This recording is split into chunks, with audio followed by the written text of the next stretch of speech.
तो बच्चों अब हम पढ़ेंगे एक्सरसाइज 12 जिसका नाम है वृत्त। ठीक है, वृत्त आपने वैसे बचपन से पढ़ते आ रहे हो, लेकिन फिर भी सामान्य जानकारी इसकी देख लेते हैं। वृत्त क्या होता है? किसी निश्चित बिंदु, ये क्या है? कोई निश्चित बिंदु, इससे समान दूरी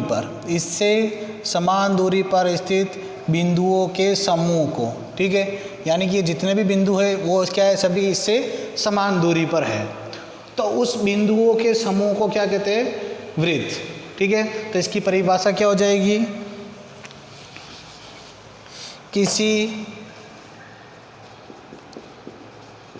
निश्चित बिंदु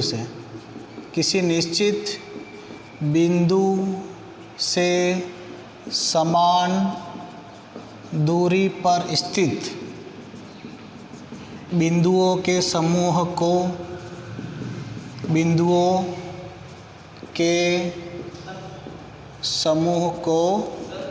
वृत्त कहते हैं।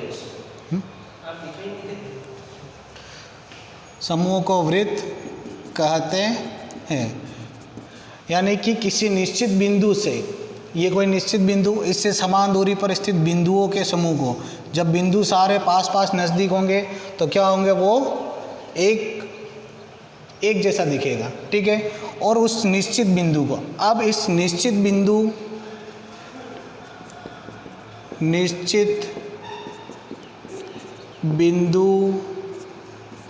को वृत्त का केंद्र कहते हैं। जो निश्चित बिंदु है इसे वृत्त का केंद्र कहते हैं, और इसे सामान्यतः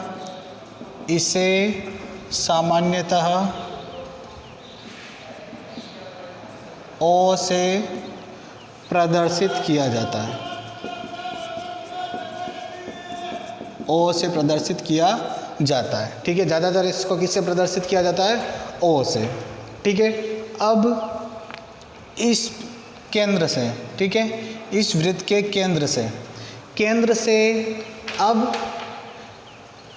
केंद्र से यहाँ तक कोई भी दूरी, चाहे यहाँ से यहाँ लो, चाहे यहाँ से यहाँ लो, ये क्या कहलाती है? इसकी त्रिज्या। ठीक है, उसके पहले पढ़ते हैं परिधि। उसके पहले क्या पढ़ते हैं? परिधि। वृत्त की संपूर्ण लंबाई क्या कहलाती है? उसकी वृत्त की परिधि कहलाती है। परिधि कहलाती है, यानी कि वृत्त यहाँ से लेकर घूम के वापस उसी स्थान पर आ गया तो ये जितनी भी लंबाई है वो उसकी क्या कहलाएगी? परिधि। वृत्त की संपूर्ण लंबाई वृत्त की परिधि कहलाती है। ठीक है, अब पढ़ते हैं त्रिज्या। वृत्त के केंद्र से परिधि के किसी भी बिंदु को मिलाने वाला रेखाखंड क्या कहलाता है? त्रिज्या। यहाँ से चाहे इस बिंदु को मिलाओ, चाहे इस बिंदु को मिलाओ, चाहे इस बिंदु को मिलाओ, चाहे इस बिंदु को, किसी भी बिंदु को मिलाने पर केंद्र और परिधि के बीच की दूरी रेखाखंड, ये त्रिज्या कहलाती है। वृत्त के केंद्र से परिधि के किसी भी बिंदु के बीच की दूरी त्रिज्या कहलाती है। ठीक है, यह क्या हो जाएगी? वृत्त के केंद्र से परिधि के किसी बिंदु को मिलाने वाला रेखाखंड, या इसकी जगह और क्या लिख सकते हैं? बिंदु, किसी भी बिंदु को मिलाने वाला रेखाखंड क्या कहलाएगा? त्रिज्या। ठीक है, मिलाने वाला रेखाखंड क्या कहलाएगा? त्रिज्या। यानी कि इसकी जगह पर क्या लिख सकते हैं? को मिलाने वाला रेखाखंड त्रिज्या कहलाता है। ठीक है, अब कुछ भी ले सकते हैं, इसकी ये और नाम है तो इसको दे देते हैं P, इसको नाम दे दिया P, तो त्रिज्या क्या हो जाएगी? OP। त्रिज्या क्या हो जाएगी? OP। ठीक है, ये हो गई अपने त्रिज्या। फिर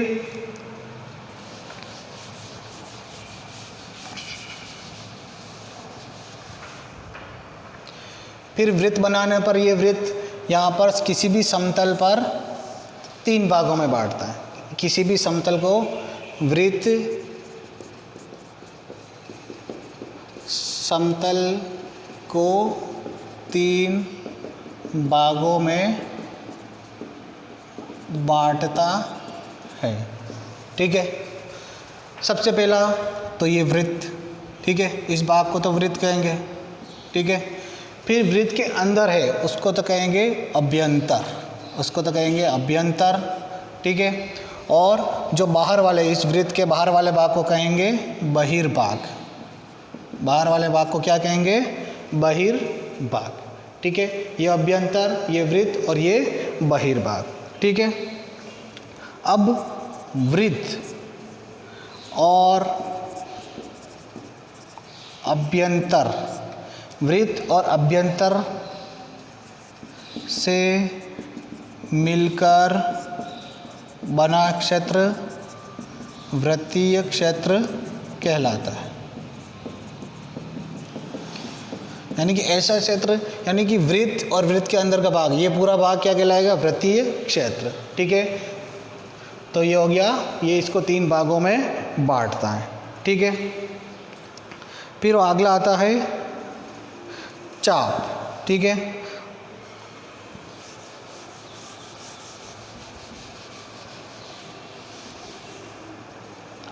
अगला आता है चाप। चाप क्या होता है?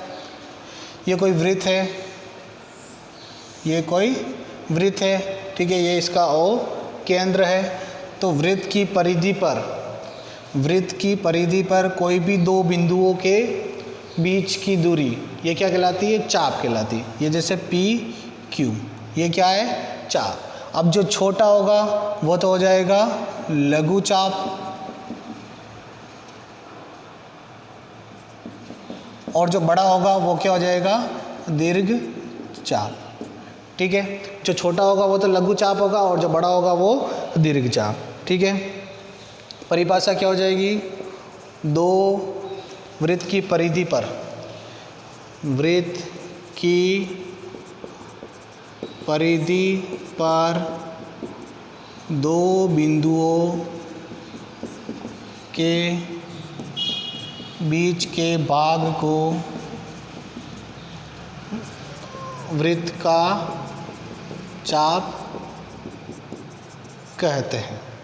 ठीक है, वृत्त की परिधि पर 2 बिंदुओं के बीच के भाग को वृत्त का चाप कहते हैं। ठीक है, अब चाप क्या करता है? चाप इस परिधि को 2 भागों में बांटता है। यानी इस परिधि को 2 भागों में बांट रहा है, एक तो ये छोटा भाग और ये बड़ा भाग। ठीक है, तो छोटे भाग को लघु चाप, ठीक है, और बड़े भाग को दीर्घ चाप। ठीक है, छोटे भाग को तो लघु चाप कहते हैं और बड़े भाग को दीर्घ चाप कहते हैं। ठीक है, और छोटे चाप को किससे प्रदर्शित करते हैं? पी क्यू और ये चाप का निशान। लेकिन बड़े भाग को यहाँ पर बीच में कोई भी एक बिंदु ले लेते हैं, पी आर क्यू, इस प्रकार से इसको प्रदर्शित किया जाता है। ठीक है, तो ये चाप, वृत्त की परिधि पर 2 बिंदुओं के बीच के भाग को वृत्त का चाप कहते हैं। ठीक है, अब अगला है जीवा। ठीक है, जीवा क्या हो जाएगी? ये एक वृत्त है। ठीक है, तो वृत्त का ये केंद्र ओ, वृत्त का केंद्र ओ, इसमें भी 2 बिंदु लेने, एक P और एक Q। ठीक है, 2 बिंदुओं को मिलाने वाला रेखाखंड क्या कहलाता है? जीवा। ठीक है, तो परिभाषा क्या हो जाएगी? वृत्त की परिधि के 2 बिंदुओं को मिलाने वाला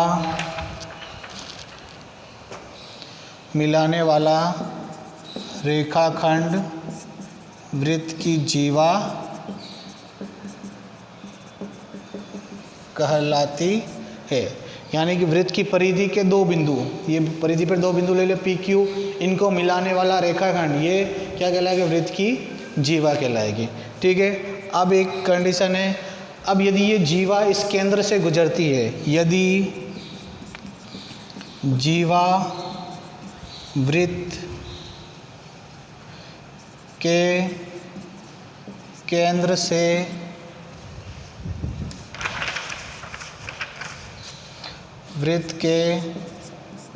से होकर गुजरती है तो वह जीवा वृत्त की सबसे बड़ी जीवा होती है और उसे वृत्त का व्यास कहते हैं।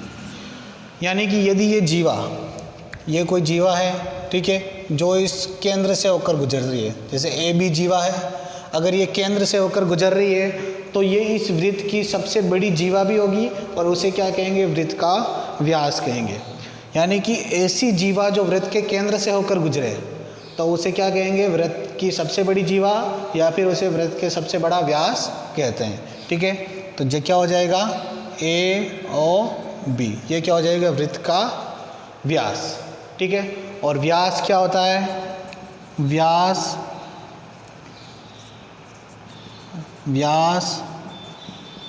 त्रिज्या का दुगुना होता है।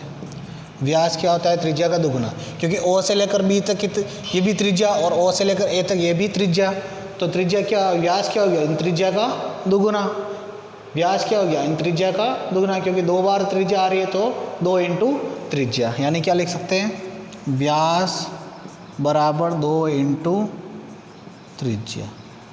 ठीक है। उसके हिसाब से क्या हो जाएगा? त्रिज्या बराबर व्यास बटा 2 भी लिख सकते हैं। त्रिज्या बराबर व्यास बटा 2, यानी इसके हिसाब से लाइन क्या हो जाएगी? त्रिज्या व्यास की आधी होती है। जो त्रिज्या है वो व्यास की आधी होती है। अब ये त्रिज्या है, इस व्यास की आधी, अगर व्यास त्रिज्या का दुगुना है तो त्रिज्या व्यास की आधी होती है। ठीक है। अब अगला,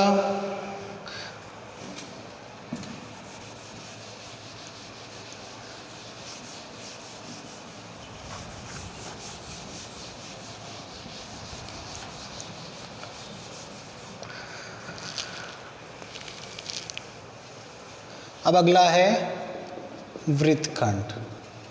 अगला क्या है? वृत्तखंड। ठीक है। वृत्तखंड क्या होता है?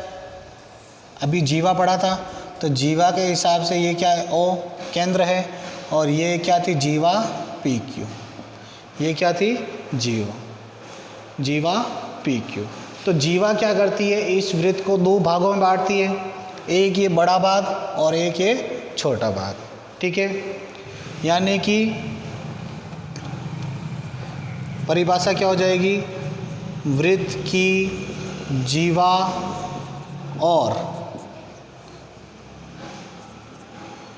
जीवा से निर्मित चाप के बिंदु, ठीक है, या जीवा के बिंदु और जीवा के बिंदुओं से निर्मित चाप के बीच का क्षेत्र वृत्तखंड कहलाता है। यानी कि ये वृत्त की जीवा, ठीक है, ये वृत्त की जीवा और जीवा के बिंदु, ये बिंदु क्या है? P Q. जीवा के बिंदु यहाँ पे लिख लो, जीवा के सिरों, जीवा के सिरे कौन से? पी और क्यू। जीवा के सिरों से निर्मित चाप। अब इन दोनों बिंदुओं से क्या निर्मित हो रहा है? चाप। यानी इस जीवा और इस चाप के बीच का क्षेत्रफल क्या कहलाएगा? वृत्तखंड। उसी प्रकार इधर ये जीवा और ये चाप लघु चाप से बन रहा है, तो लघु वृत्तखंड, और दीर्घ चाप से बन रहा है तो दीर्घवृत्त। ठीक है, तो क्या हो जाएगा, लघु चाप व जीवा से निर्मित, लघु चाप व जीवा से निर्मित वृत्तखंड क्या कहलाएगा, लघु वृत्तखंड, लघु वृत्तखंड। ठीक है, वही यदि दीर्घ चाप व जीवा से निर्मित वृत्तखंड क्या कहलाएगा, दीर्घ वृत्तखंड, दीर्घ वृत्तखंड। यानी कि ये जो लघु चाप से बन रहा है तो उसे लघु वृत्तखंड, और दीर्घ चाप से बन रहा है तो दीर्घ वृत्तखंड। ठीक है, ये लघु वृत्तखंड और ये दीर्घ वृत्तखंड।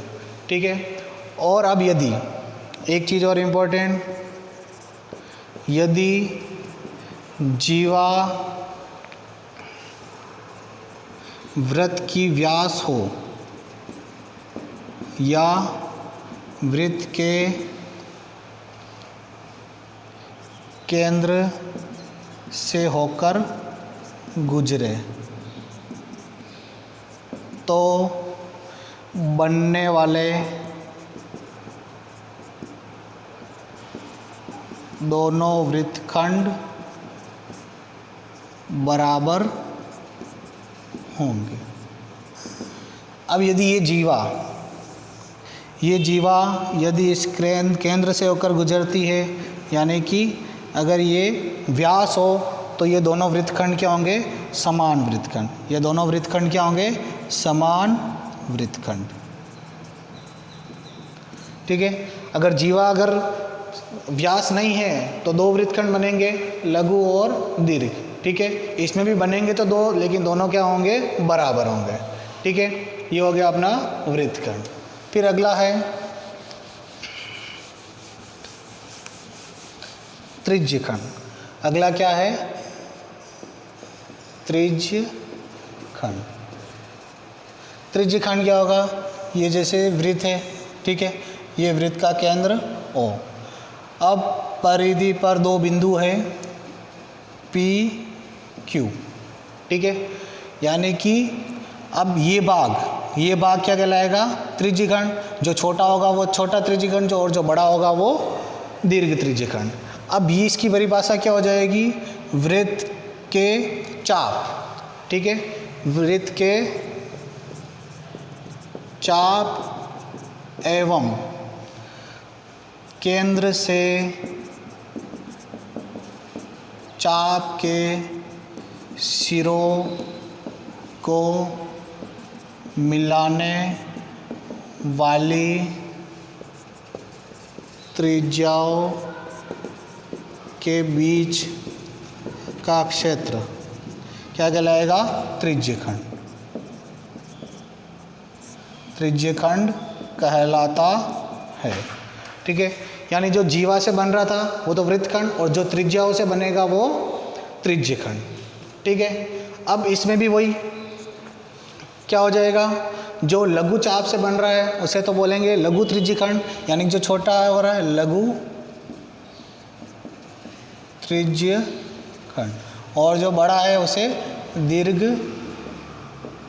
त्रिज्यखंड। ठीक है, यानी कि क्या हो जाएगा, लघु चाप द्वारा निर्मित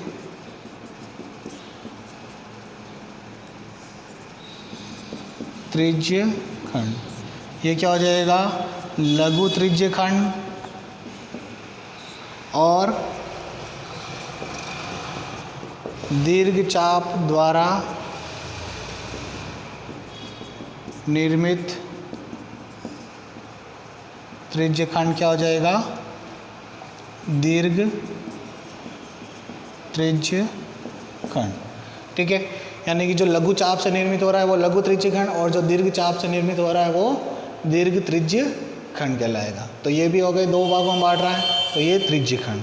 ठीक है, तो ये अपने वृत्त के बारे में सामान्य जानकारी। और एक चीज़ और, वृत्त एक समतलीय आकृति है। समतलीय यानी कि द्विविमीय, क्या हो जाएगा, द्विविमीय या 2D आकृति, जिसकी केवल 2 विमा होती है, यानी जिसको कागज पर आसानी से या किसी तल पर आसानी से बनाया जा सकता है उसे समतलीय आकृति कहते हैं, और जिसको कागज पर आसानी से नहीं बनाया जा सकता वो समतलीय नहीं होती, वो त्रिविमीय आकृति होती है। जैसे गणगणा वो सभी क्या है, त्रिविमीय, और वृत्त, वर्ग, आयत ये सभी क्या है, समतलीय या द्विविमीय आकृति कहलाती है। तो ये वृत्त के बारे में सामान्य जानकारी, ठीक है।